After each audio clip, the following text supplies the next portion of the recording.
Manifesto Congress party ने नहीं बनाया, ये मैनिफेस्टो हिंदुस्तान की जनता ने बनाया है।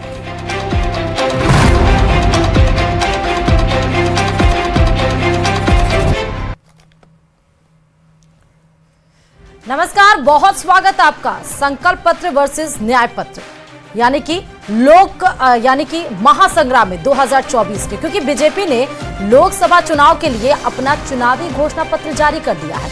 बीजेपी ने घोषणा पत्र का नाम मोदी की गारंटी संकल्प पत्र नाम से रखा।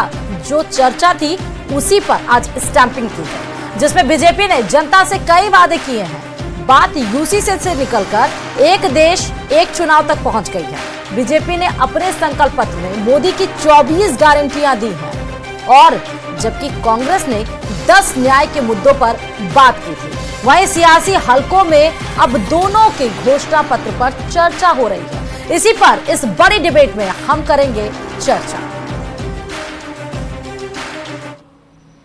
वन नेशन वन इलेक्शन के विचार को भी साकार करने का संकल्प लेकर के आगे बढ़ेंगे। बीजेपी यूनिफॉर्म सिविल कोड को भी देश हित में उतना ही आवश्यक समझती है।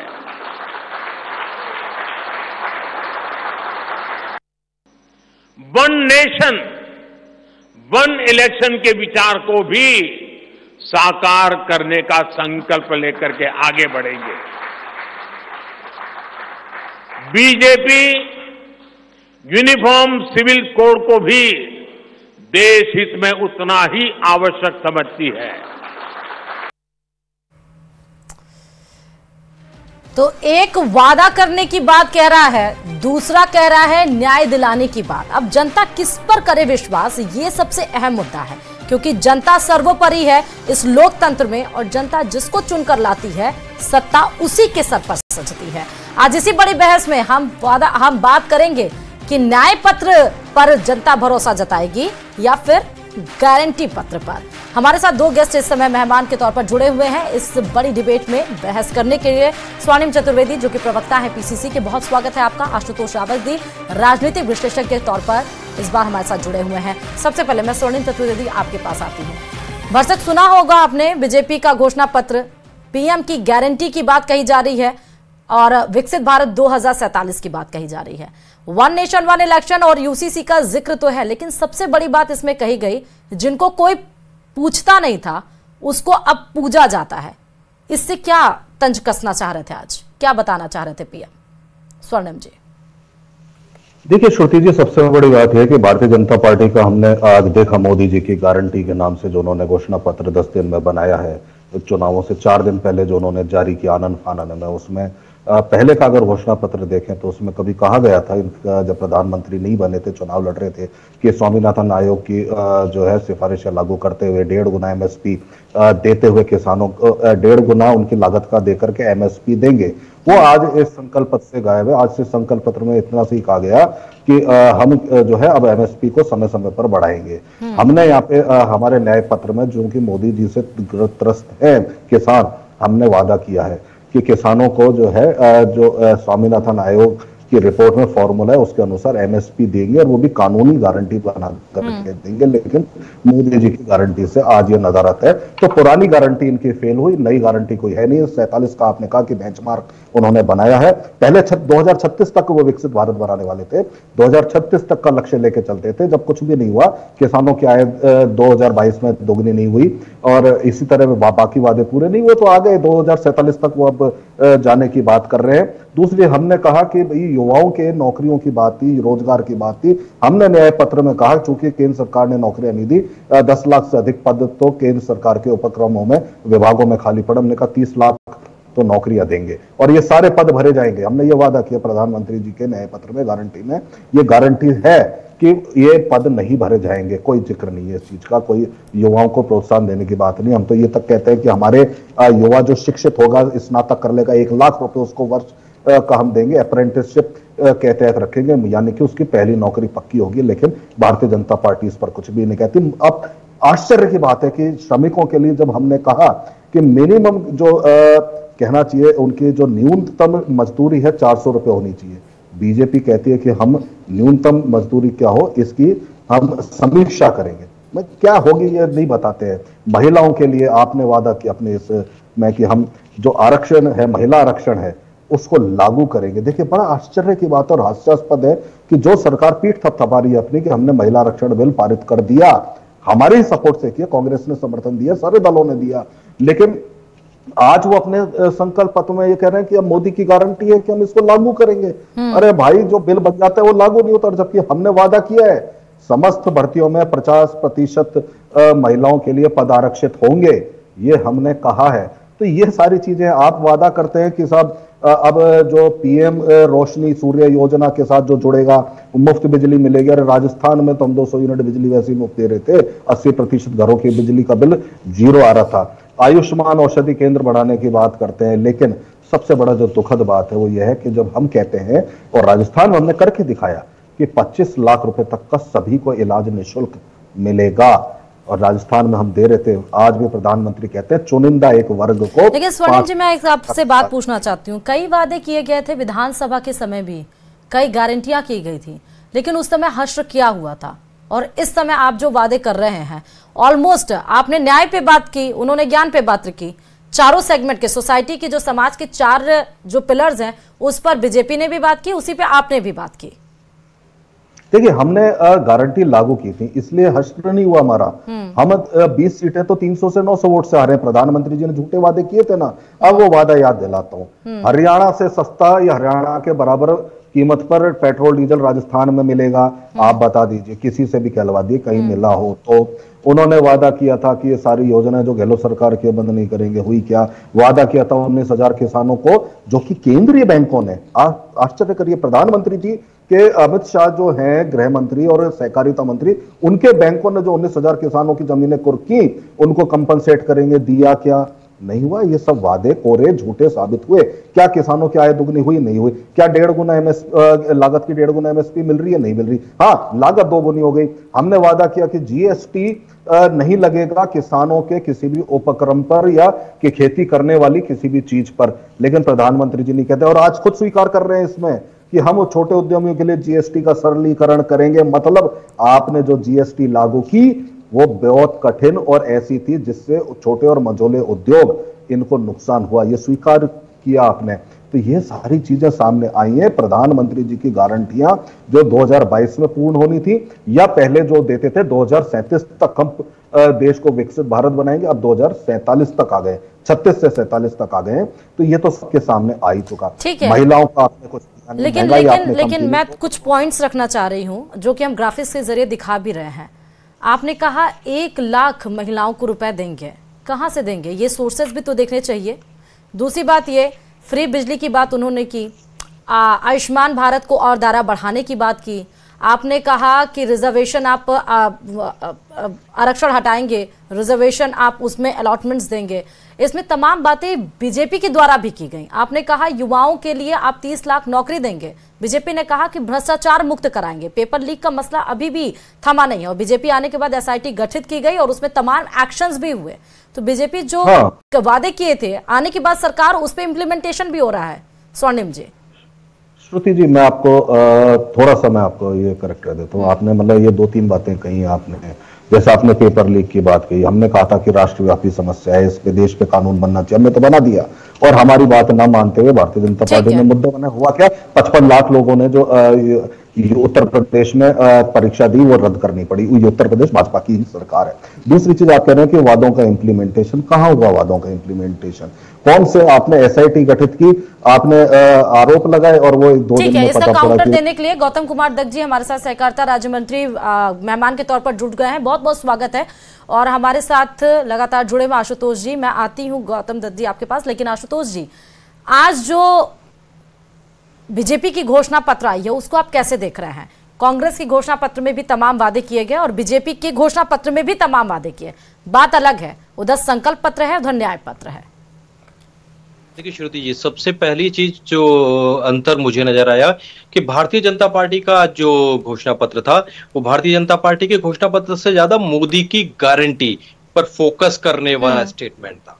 आज के जो भारतीय जनता पार्टी ने मैनिफेस्टो जारी किया है उसमें संकल्प पत्र शब्द उन्होंने प्रयोग नहीं किया, उसमें सीधे सीधे मोदी की गारंटी शब्द को प्रयोग किया है। तो भारतीय जनता पार्टी इस बार नरेंद्र मोदी के चेहरे, नरेंद्र मोदी के नाम और नरेंद्र मोदी के काम के नाम पर जनता के बीच में यह चुनाव जीतने के लिए जाना चाह रही है। यह पहले से भी तय था और अब मैनिफेस्टो को देखकर के साफ तय हो गया कि प्रधानमंत्री नरेंद्र मोदी का जो विजन है उसी को पूरा करने के लिए और उस संकल्प में और क्या नई चीजें पार्टी ऐड करने वाली है, यह विजन आज भारतीय जनता पार्टी ने पेश किया। दूसरी तरफ अगर कांग्रेस के न्याय पत्र की बात करें तो कांग्रेस के न्याय पत्र को, जैसा कि कांग्रेस के लोगों ने कहा कि हमने जो न्याय यात्रा से कंक्लूड किया उन चीजों को इस न्याय पत्र में शामिल किया है।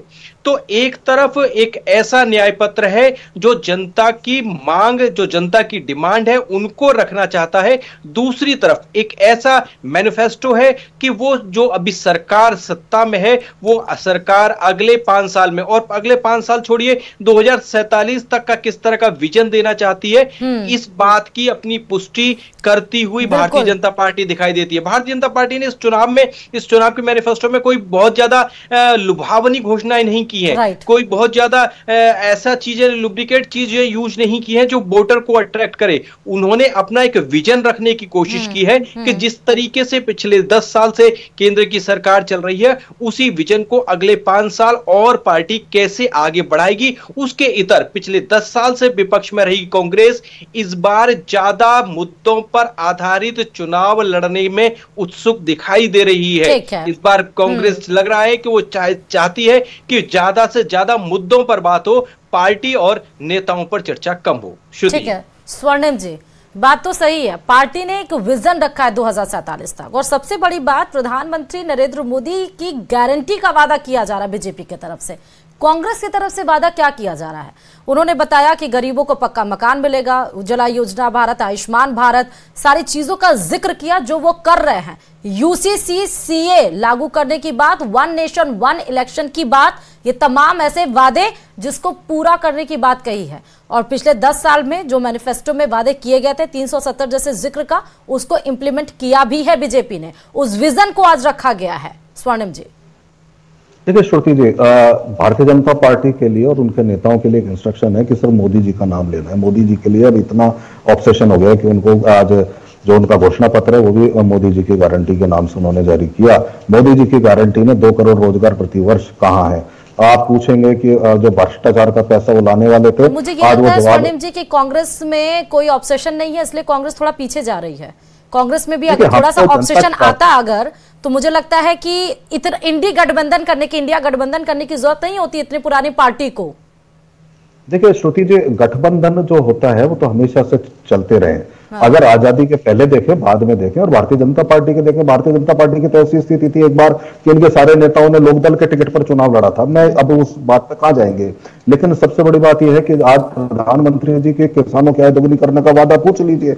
2022 तो निकल गया, अब 2047 तक करेंगे या नहीं करेंगे। हाँ, उनकी लागत जरूर बढ़ गई, किसी को भी नहीं पता। आप बात करते हैं भ्रष्टाचार की, लेकिन क्या भारतीय जनता पार्टी हिसाब देगी? तो एक बात और बताइए स्वर्णिम जी, मैं आपको रोक रही हूं माफी के साथ, 2047 हो या 2050 मान लेते हैं, डेवलप्ड अगर विकसित भारत बनेगा तो क्या कांग्रेस खुशी नहीं होगी? आपको स्वर्णिम जी खुशी नहीं होगी इस बात की? देखिए श्रुति जी, क्या आपको लगता है आप जैसे स्टूडियो में बैठे हैं और जिस तकनीक का आप इस्तेमाल कर रहे हैं वो मोदी जी लेकर के आए? क्या ये विकसित भारत नहीं है? क्या विकास नहीं हुआ भारत का? आज जिस इंफ्रास्ट्रक्चर को, रेल को, हाईवे को और डेवलपिंग और डेवलप में मुझे नहीं लगता कि आपको अंतर बताने की जरूरत है। एवरीबडी इज डेवलपिंग, और डेवलप तो कोई भी नहीं होता, डेवलपमेंट हमेशा होता है, क्योंकि 40 करोड़ की जो हमारी आबादी थी उससे हमने डेवलपमेंट स्टार्ट किया था। आज 140 करोड़ अगर उस इंफ्रास्ट्रक्चर को काम में ले रही है तो डेवलपमेंट कांग्रेस ने किया। वही पीएसयू है जो हमने बनाई थी, और प्रधानमंत्री जी आज निजीकरण करके युवाओं का हक मार रहे हैं। आपका और मेरा जो पैसा है वो निजी हाथों में दे रहे हैं, ये प्रधानमंत्री नरेंद्र मोदी जी कर रहे हैं। इस पर जवाब नहीं देते जब इलेक्ट्रल बॉन्ड पे वो ठेके देते हैं सरकारी, और आपका और मेरा जो इंफ्रास्ट्रक्चर बनना चाहिए उसके लिए ठेके दे करके जब बीजेपी का कोष बढ़ता है तो ये सबसे बड़ा भ्रष्टाचार होता है। बीजेपी तो कहती है इलेक्टोरल बॉन्ड के जरिए तो पता तो चल पाया सोर्स ऑफ इनकम किसके पास कहां से आ रहा है, लेकर भी तो वही आए थे। ये तो सुप्रीम कोर्ट ने आदेश दिया श्रुति जी, वरना तो ठीक है, चलिए इलेक्टोरल बॉन्ड पे कभी और जिक्र करेंगे, आप अपने पॉइंट को कंप्लीट करिए। दूसरे पॉइंट में आपको बता देता हूं कि जब इस तरह की बात करते हैं तो ये भ्रष्टाचार न तो मुक्त कर पाए, खुद भ्रष्टाचार की जो है आपने एक नई स्कीम चलाई। पहली चीज, किसानों पे आपके लिए आप कुछ नहीं कर पाए, युवाओं का आप रोजगार नहीं दे पाए। अरे कांग्रेस पार्टी थी जो जिसने रोजगार के लिए भी कार्य किया। और दूसरी जो बातें आप जब कहते हैं अन्य डेवलपमेंट के लिए या मोदी जी की गारंटी के लिए, तो मैं ये जानना चाहता हूं कि इनके एक मैनिफेस्टो में लिखा हुआ है कहीं भी ऐसा, क्या किसानों पे या कोई भी इन्होंने जो वादे किए वो कभी पूरे हुए? मैनिफेस्टो में जो पहले बातें हुआ करती थी वो आज क्यों नहीं है? क्या वो पूरी नहीं हुई है? किसान सम्मान के जरिए किसान क्या पैसा नहीं आ रहा है? क्या आयुष्मान भारत को उन्होंने पूरा नहीं किया? क्या उज्ज्वला योजना के जरिए क्या गैस? ये सारे बीजेपी के पॉइंट्स है। आई होप कि बीजेपी के कैंडिडेट होते हैं यहाँ पे, अगर इसको पसंद तो वो जवाब देते हैं। जी जरूर। इसीलिए मैं आपसे बात कर रहा हूँ। उज्ज्वला योजना 10 लाख की बात करते हैं, 10 करोड़ लोगों को लाभान्वित करने की। 4.5 करोड़ तो उज्ज्वला कनेक्शन हुए हैं, उसमें से 80% लोगों ने दोबारा भरवाए इतनी महंगी गैस होने के कारण। ये तो राजस्थान सरकार का शुक्र मानिए कि हमने 500 रुपए का सिलेंडर किया था तो दोबारा भरवाया, सेकेंड टाइम फिल करवाया उज्ज्वला लाभार्थियों ने, राजस्थान सरकार जो कांग्रेस की थी उसके कारण। और दूसरी बात सुनिए, आपने जो बातें कही सारी कि उज्ज्वला के भी है, उड़ान योजना हमारी थी जहां हम फ्री सैनिटरी नैपकिन महिलाओं को दे रहे थे, आज इन्होंने योजना बनाई कि 1 रुपए में देंगे। अब तक क्या कर रहे थे आप? हम तो याद दे चुके हैं। तो ऐसी बहुत सारी चीजें हैं। तो ये भारतीय जनता पार्टी, लेकिन आपको नहीं लग रहा है कि आप अगर गरीब लड़कियों को 1 लाख रुपए सालाना दे रहे हैं तो उधर मुफ्त बिजली मुफ्त राशन दे रहे हैं, आपको बीट कर गए, वो नहले पे दहला खेल गए? नहीं लग रहा है आपको?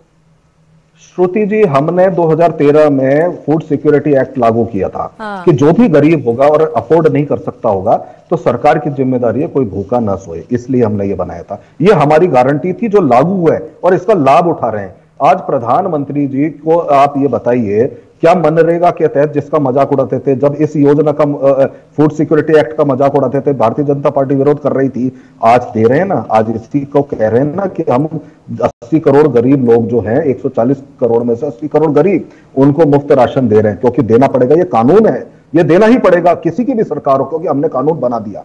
मनरेगा के तहत आपको रोजगार देना ही पड़ेगा क्योंकि हमने कानून बना दिया। लेकिन सबसे बड़ी बात यह है, और वो कहीं ना कहीं वोट में कन्वर्ट होती है स्वर्णिम जी, वो कहीं ना कहीं बात वोट में कन्वर्ट होती है। जब जाइए आप ग्राउंड रिपोर्ट में तो जनता कहती है कि ऐसी सरकार जो पेट पालती है, ऐसी सरकार जो कोरोना के टाइम में जब खाने के लिए अनाज नहीं था तो ऐसी सरकार जिन्होंने खाने के लिए भोजन दिया वो भी मुफ्त और दे रहे हैं, उसका इंपैक्ट पड़ता है, वोट में कन्वर्ट होता है। अगर मैं गलत नहीं हूं आशुतोष जी तो देखिए श्रुति जी, एक मिनट स्वर्णिम जी आती हूँ, एक रिएक्शन में आशुतोष जी से ले लेती हूँ इस पर।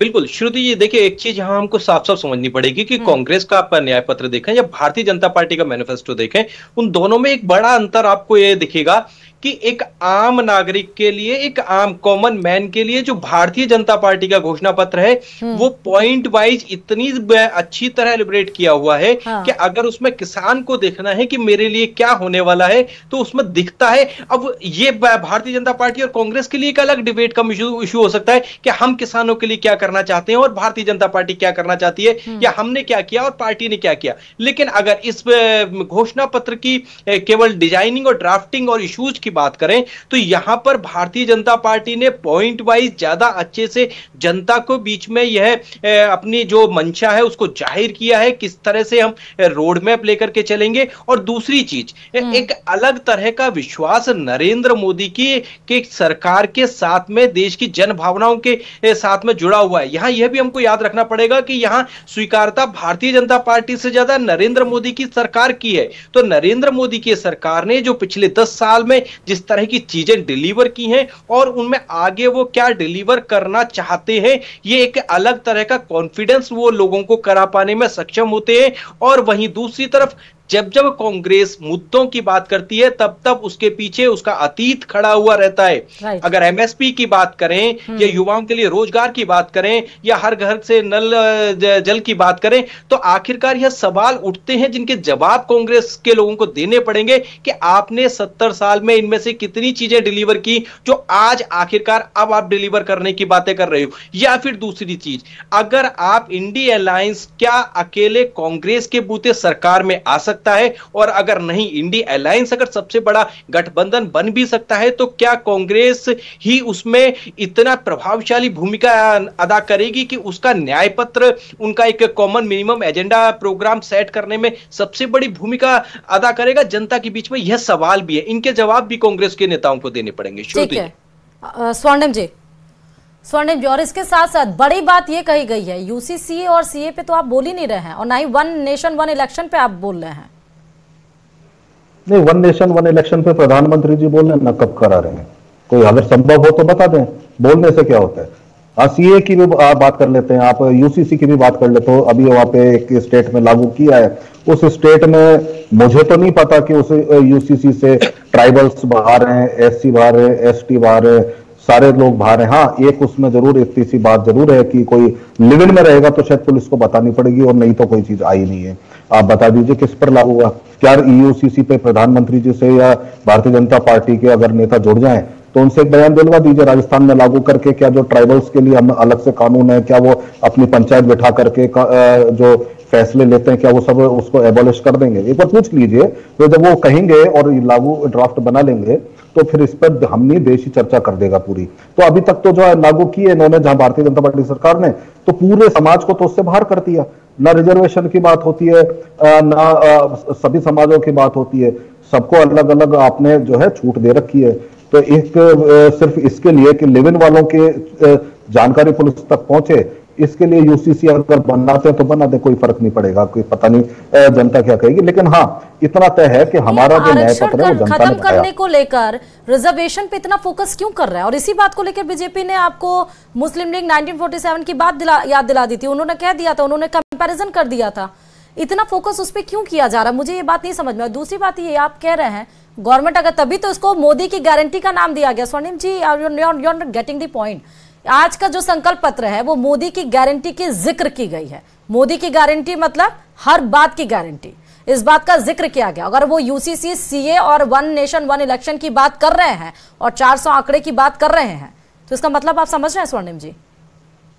श्रुति जी, आप शायद ये नहीं समझ रहे कि न्याय पत्र अगर जनता ने बनाया है तो देश की जनता जो त्रस्त थी नरेंद्र मोदी जी के शासन से, 10 साल से जो न्याय काल झेल रहे हैं, जो उनकी आकांक्षाएं, अपेक्षाएं और उनकी जो इच्छाएं थी, एस्पिरेशंस की पूर्ति नहीं हुई है, उसको लेकर के जनता ने बनाया है। और जनता ने बनाया हुआ न्याय पत्र, लेकिन जनता तो चाहती है कि वन नेशन वन इलेक्शन हो जाए। 5 साल में, हर 5 साल में, हर साल में जो इलेक्शन होते रहते हैं, जनता की जो पैसों की बर्बादी होती रहती है चुनाव प्रचार प्रसार में, जनता चाहती है ये।